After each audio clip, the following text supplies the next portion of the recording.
incredible differences. So when there are advances in security, when there are things you can do, they are not equally distributed amongst the global population. So you will always have pockets that are still vulnerable, that are still weak. So that's the thing, that this divide that we have in security, it's not going anywhere. It's getting worse. Yeah, and one of the aspects, I hope we'll come back to that, is that the building all the new shiny stuff on shit, and that the protocols, the foundational stuff that we're all reliant on was never built with security in mind. I mean, Dan Schiebler, you've been working in AI and open source intelligence, so you're really up there at the cutting edge. And I was wondering what your reflections on Rick's opening remarks were. Yeah, absolutely. So one thing that Rick said that really resonated with me was talking a little bit about processes and how processes themselves are vulnerabilities and from a different perspective can serve as defensive mechanisms. The case where we have a executive or somebody impersonating an executive asking somebody in finance to pay an invoice, there's a lot of different ways and places where something like this could be stopped. We could have stopped the executive's account from getting compromised to begin with. We could have stopped the executive's messaging from reaching the person in finance. We could have identified the person in finance as attempting to pay an invoice that does not have some supporting documentation around it, other places. All of these are things that both technology and processes can integrate in and protect with. We have this theory of defense in depth in security where you provide defenses at multiple layers, and the business processes that we have in place is part of that. And so both when we think about this from the perspective of we have this growing threat, these increasing apertures by which our systems become vulnerable, we need to build our defenses in ways that are agnostic to those apertures and can provide defense against many different kinds of attacks, because we'll be attacked in ways that we can't anticipate today as we add new layers of technology. And we need to build resilient systems that can protect us from attacks we haven't anticipated yet. Yeah. So, Rick Ferguson, if I can come back to you here. You can just call me Rick. Oh, shall I call you Rick? Yeah, Thank you very much. So you feel like you're at school, yeah, otherwise. Yeah, we're friends, we're best buddies. Yeah. So, the blurb for this session really struck me. We're spending more on cybersecurity than ever before, and we're also losing more in cyber attacks. So what on earth is going wrong here? Is it people? Is it processes? Is it stuff? Or is it just that the scale of the threat and how it's evolving is just too fast for us, and we need to actually spend even more? It's a huge confluence of things, actually, and now I'm going to be challenged to remember all the things that I'm thinking in answer to your question one by one. There are lots of things that come into play that have allowed the threat landscape to grow in the exponential way that it has. I think, first and foremost, the most important is data. The amount of data that we hold and generate, and the ways in which we hold it, and the ways in which we process it, has never stopped growing in volume, increasing in volume. And data, flip side of that coin, has never stopped increasing in value and utility. So there's more of it, and it's more attractive. So from an attacker's perspective, that's what I'm going to go after. I think also for too long, and this occurred to me while you were speaking, I don't even know why, but it did. I think also for too long, we as defenders have been focused on individual assets and working out how to fix the security of individual assets. This software that's running on this computer needs to be patched at this level, needs to be configured in this way. Now I've secured this one, I'll move on to the next one. Actually, when you were talking about a global ecosystem and there will always be people who don't have and people who do have from a security perspective. We're all linked now, and we're only ever getting more linked. So any weak link in any chain, anywhere, affects the security of all of us, right? So that also enables a cyber criminal ecosystem. That also enables this growth, for example, in supply chain attacks. You can't go after the really big fish that you want to get, so you go after the small fish that the big fish eats. Yeah. Poison the small fish, and then you find the big fish dead. So there's a huge confluence of different things. It's about our focus, our myopia in security, and this huge exponential increase in data and the exponential increase in expertise on the bad guy side of the fence as well. And do you think it's also, I'm going to come to you in a second, Jay, because I can see you're raring to go at what Rick's saying, but part of it also that resonated with me in what you're saying is that, the cybersecurity is the know people, is that people, a bit like lawyers, I'm a lawyer, so people avoid talking to their lawyers and their cyber people because they don't want to be told no all the time. And so that sort of integration, I don't know if that rings true, but that would never happen to you, Jay, because I can't imagine anyone not wanting to talk to you. Shadow IT doesn't. But your reflections on that, the sort of what are we going wrong and your responses to what Rick was saying, because I saw you nodding away. Yeah, so this is really part of the foundational thing of the problem. You started when you said, how come we're spending more money than ever before, but the problem is also significantly large? I think it's because foundationally, we have huge asymmetries in cybersecurity. So one thing is the amount of money we spend. The other thing is, for example, the time it takes for us to figure out that something is wrong. Unless in the case of the Uber hack, where the hacker announced to the rest of the company, hi there, I'm a hacker, I'm here, I'm hacking your network. Most companies, it takes them ages to figure out that there's been a breach or there's been a hack, unless it's really public or really like knocking out the availability of their systems. They just don't know. Someone's sitting there slurping around the background all of their data. They have no idea. The average time to detect is still something like 212 days. And believe it or not, this is an improvement because it used to be 280 days to detect a breach. That's insane. And then the time it takes for us to respond on the low end is something like 6 hours. On the high end, it's something like 75 days to respond. Once we've detected, to respond to that attack, those are also insane numbers. The cost of the breaches has also increased, also specifically thanks to COVID. So we have these huge asymmetries at play all over the place. And I think the only way that we will try to stop those things and fix this, to Rick's point, I think we need something like a herd immunity, or at least the concept of a herd immunity, so that if you have a solution or a vaccine or whatever, that it cannot be unevenly distributed. It has to be evenly distributed to all of those weak points, because only then can you stop the evolution of those TTPs, tools, tactics, and procedures that would actually fundamentally keep hurting us, because they will keep evolving. Yeah, thank you. Dan, yes? So one thing I think that's useful to keep in mind when we consider the increasing costs of cybersecurity, both in terms of losses realized and money spent, is that there are other domains that mirror this pattern.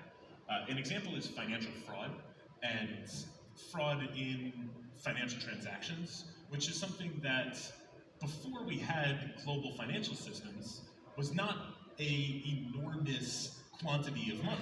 It was an amount of money that was substantially smaller relative to the dramatic amount of spend that goes both into paying out fraudulent everything and towards trying to prevent fraudulent actions. And the financial system has developed a number of very powerful defenses against fraud, utilizing a combination of regulation, technology, processes, tooling, education, and we expect to see something similar in cyber, both with the increasing complexity of software systems mandating an increase in expectation of loss, similar to how financial fraud has increased, and an expectation of increased effort and spend towards preventing further loss.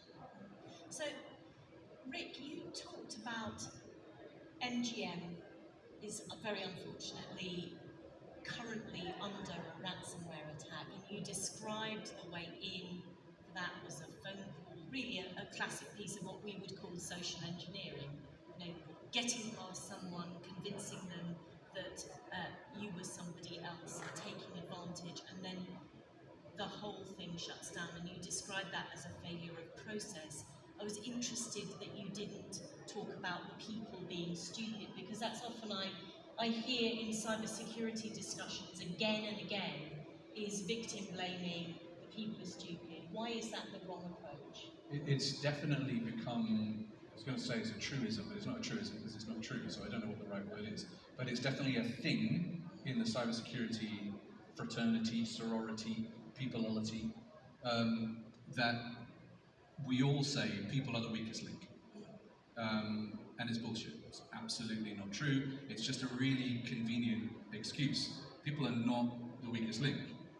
If you have built an architecture, both IT architecture and a process architecture, that allows the mistake of one individual to take out your entire hotel and gambling estate through one mistake, then you built a shitty process and a shitty architecture. And that's where the problem lies, not with the person who makes the mistake. You need guardrails, you need backups, you need double sign-off, you need least privilege, you need processes that are designed to detect and interrupt exactly that kind of mistake, to protect, your fail-safes. It's always a process-related failing. It's never 100% something you can blame on the individual. You can argue they didn't get the proper training, you can argue they were put on that particular job before they were ready for it, you can argue that you didn't have the processes. There are a million other things that you can place the blame on rather than the person who made a completely unintentional mistake. And should we just have a little show of hands on our panel? Which among us has ever fallen victim to a scam online? You only said that because you know it's me. Oh, okay. Okay, Jaya gets a prize, but The clicker. Well done. But it is difficult. I'm going to come to you, Jay, in a second, but this is really your line of work, Yeah. isn't it, Dan? Yeah, so The role of open, what's coming down the tracks. We're all here excited about artificial intelligence, but how is that going to enhance the capabilities of bad actors to trick people and convince them to go to scams?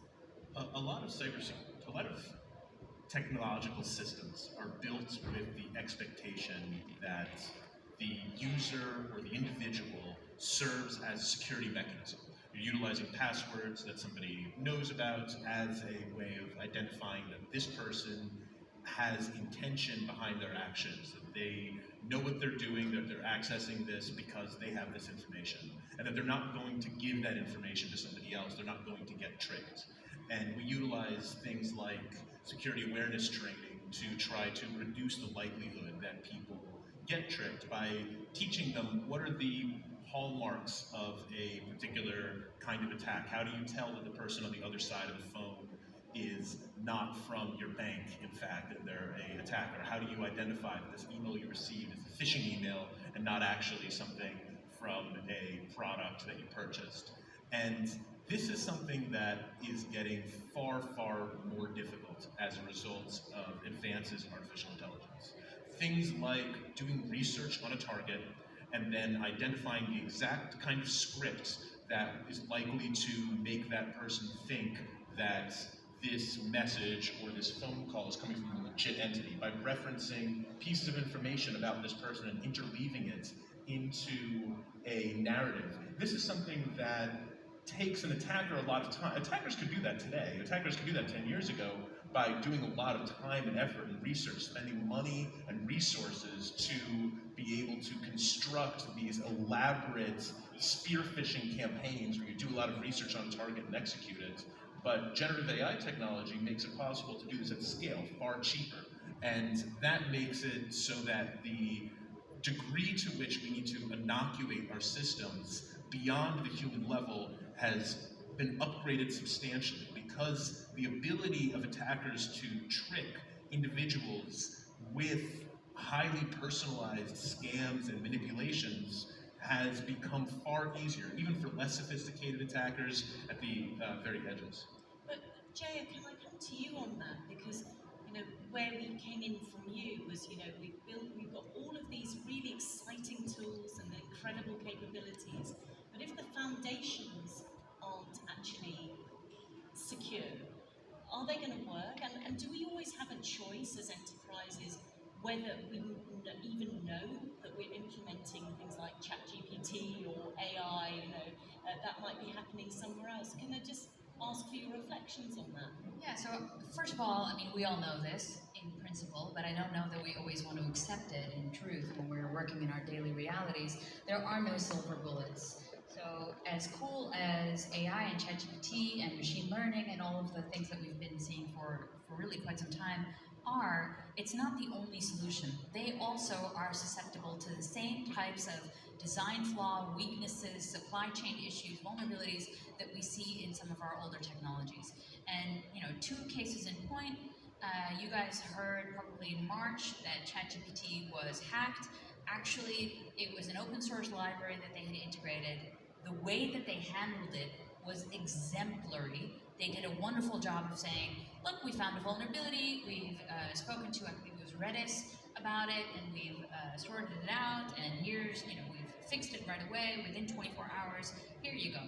And so they did that really, really well, but that type of openness, transparency, even the knowledge that that software library is vulnerable in the first place, and they've integrated it in the second, so they actually understand how they built up their product, that is not something that you will see across the board in the majority of companies and solutions. So that's the first thing. The second thing is that we assume that there's a certain degree of imperviousness in terms of the knowledge that we have on some of these AI algorithms.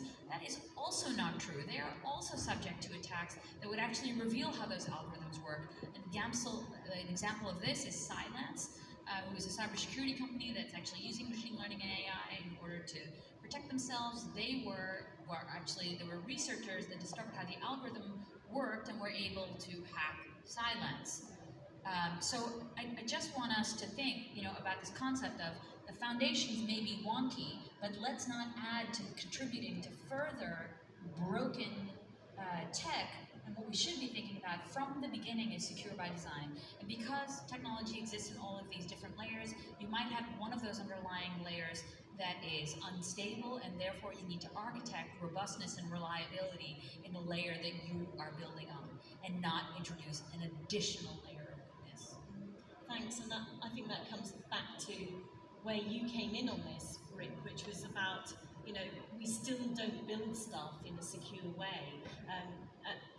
We've got about 10 minutes left on our panel, and I wanted to kind of shift gear a little bit and get us to sort of imagine our perfect cybersecurity future. And if you could just articulate what that would look like, and then we can maybe think about how do we get there. So maybe we could have a quick round from each of you about, this is the future that I think we deserve. Let's not the one we think might happen, because then we'll get depressed. Let's think about the future we deserve for cybersecurity, and then maybe we can think about how we get there. Okay. We're not going to fix tech. We're not going to fix people's blinkered fixation on the next big shiny thing, which currently is AI and machine learning, and there will be something after that, and it was plenty of things before that, like zero trust, and before that it was cloud, and the story goes on and on forever. So we're not going to fix tech, and we're not going to fix people's rush to adopt what's next and what's new and what's shiny and what's clever. So for me, the answer is just to rip it all up and start again. And I'm not joking. I don't mean rip up the tech and start again. That would be ridiculous. Although we're iterating on a shitty foundation and building things that are secure by design and do have security built in. Hopefully the next move is secure by default rather than just secure by design. So when you switch it on, it's already optimally configured. But in terms of security in the enterprise, which is what we're talking about, my ideal scenario is rip it up and start again. The security team within your enterprise is suboptimal, to say the least. Because one of the things that we always complain about with security is that we are trying to bolt it onto something else, right? Something is completed, handed over to security, and they say, fix this. So why don't we have security as a bolt-on function in our business? That makes no sense. Security needs to be embedded in every line of business and in every function within the business. If you're a CISO in your position, your team is distributed, right? You have security people who are part of the HR team, who do HR jobs, part of the development team, part of the sales team, part of the marketing team. So they understand business initiatives, business imperatives, and the reasoning why we're doing X, Y, and Z as an organization. But they also have security thinking that they can apply to those initiatives to create them as secure by design at the outset. So let's just get rid of the cybersecurity, the information security department in every business, and let's embed them in every other department still with somebody at the helm of it. Rip it up and start again. Yeah. Let's go to Dan's beautiful cyber future and how we get there. And then I saw Jaya nodding vigorously at the idea of ripping up the cybersecurity department. So I want to develop that idea with you. Let's hear from Dan first about the perfect future and how we get there. So I really resonate with the idea of embedded security as opposed to centralized security. I think this is a trend that we see in a lot of different functions where having it be centralized is also disempowering because it removes the security team from the most important kinds of decisions. Security becomes the no organization that people bend over backwards to try to avoid. And I think that security is challenging in any kind of organization, but one kind of organization where it's really reasonable to envision what this view of embedded security looks like is looking at software companies, and especially software companies that have large amounts of user data that they are entrusted to protect, that have APIs that end users interface with, that have databases that drive their product. These are all areas that are extremely vulnerable to attack, and a security team that sits outside of an engineering organization has no real ability to inform the architectural decisions of where is this data stored, how is this data accessed, what kinds of systems can talk to this data, what kinds of retention policies are put into place, all of these kinds of critical platform engineering decisions that inform the security posture of that organization. So I think that bringing the decisions about the organization's security posture closer towards the core design of that organization. And you can see this in software very simply because software is designed like a system, and we can directly bring in security architects who are platform engineers towards building systems that have this secure by design capability. And so starting with that, where we're already seeing some examples of this working well and expanding outwards from there, I think I'd be very excited about it. Great. Jaya, let's hear about the future we deserve. So I'm going to go a little cuckoo here. Go for it. So I'm not going to talk about the org of the security team because I actually think, like, yeah, we could do that. Look, we already can figure out how to decentralize shift left and do all this cool stuff. I totally agree, by the way. But wouldn't it be cool if we could incentivize, with the only way that companies know to stop the burden shifting to users, by having a sort of penalty or liability for software, hardware, anyone who causes new security nightmares to be penalized for like not a tax, but to have this responsibility that they are responsible for security, that it's not the user that needs to figure out how to update their IoT vacuum cleaner or blender, but they need to build it secure from the get-go, and they need to maintain products, and they need to do it, and there's a certain inherent cost that comes baked into the product for providing that security. It should indeed not be bolted on. You cannot get, oh, but you shouldn't have put that camera that you bought off the internet because it was the cheapest on the outside of your network with no firewall. That's a bullshit excuse from a vendor that simply is not interested in protecting the user from indeed that single possibility that it can go wrong. Because if it can go wrong, it will go wrong. So a future where we have this kind of responsibility, imagine if we had this for climate as well. If you're a polluter, if you're producing any product where either in that production process or in that support process that product creates waste, you would have to pay for it. I think the same type of pollution holds true for security. If you create consequences, however unintended, that lead to this kind of security disruption, you are responsible for the cleanup and the cost. And if we have this incentivization, it's a different notion for how we innovate.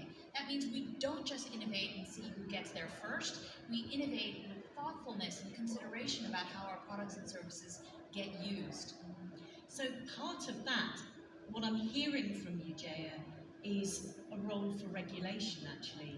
Because if one or two actors in the field voluntarily adopt those sort of measures, they're going to go out of business unless everybody is needs to come up to the same standard. And so, one of the things I'm hearing from that vision is a role for regulation in some way.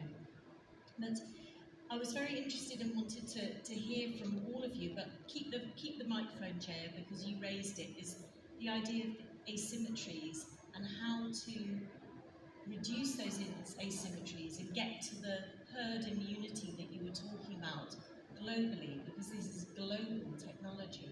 And maybe just as the final thoughts from each of the panel, a sentence each on how do we get to that herd immunity, how do we reduce the asymmetries that we are currently experiencing. Go for it. Well, so one area that we didn't talk about, and I know we're not going to fully, but like quantum computing, it's a perfect example. This is only going to be something that only wealthy countries can actually actively develop and further use. And the first real concern around quantum is the security threat. You know, how can we use a quantum computer to decrypt RSA and other asymmetric cryptographic techniques in order to read other people's secrets? So from this perspective, you know, there's a strategic imperative not to make this widespread. But I mean, why would we think ever that this is okay? Why would we ever think that not having accessible use to foundational technologies would be a sustainable development? Because security is going in the same way. Look at the patchwork quilt of security companies. Not everyone can afford it. If we really want to like bridge this digital divide, security should be for everyone, not just nation states and countries who can afford it. And it's the same way to reduce the asymmetry, because like one of the most successful ransomware gangsters is Kim Jong, and he's doing it with a single internet line to North Korea. He's doing it from all the other countries around APAC. Yeah. So we've got to really rethink how we create sustainable process for defense without promoting the methods of attack that are currently on the rise. Dan. One thing that I think has a lot of potential towards democratizing security and increasing security everywhere is pushing for stronger indicators of identity. A lot of the most malicious kinds of attacks begin with somebody impersonating somebody else. We talked about a phone call kind of scam earlier, but there's many things you see in email space, and from any kinds of inbound communication, when you don't have a identity that's associated with the individual, then it becomes far easier to execute an attack. Pushing for stronger identity makes security easier and therefore democratizes it. Rick, I'm going to give you the last word in 15 seconds. Solve it for me. Okay, so I would just sound a note of caution on the regulation and on the responsibility. There's an executive order in the US right now calling for secure by design, secure by default, which are great, but it's also calling for software vendors to be more responsible, exactly what you're saying, for the products and the software that they create. There's a huge note of caution to sound there because there is more than one herd. There are multiple herds. One of those herds is the free and open source community. And if you start making the team of developers that's in single figures responsible for developing TLS, SSL, responsible for any bugs in their code as deployed by a million other vendors globally, then they're going to stop making that vital component that we all rely on. So we have to be very careful how we formulate regulation and who and how it applies. Otherwise we lose the FOSS community, which is the foundation, the free foundation of everything that we do right now. Yeah. Thank you very much, all three of our panellists. As you could hear, we could go on for hours. We're just a little bit over time, but I did really want to thank Rick Ferguson, Jaya Balloo, and Dan Schiebler for sharing your immense knowledge in such an interesting conversation. Thank you very much. Thank you. Thank you to the panel. So the threats when it comes to cybersecurity definitely do exist, but ultimately what we've heard is it's not just up to the consumer.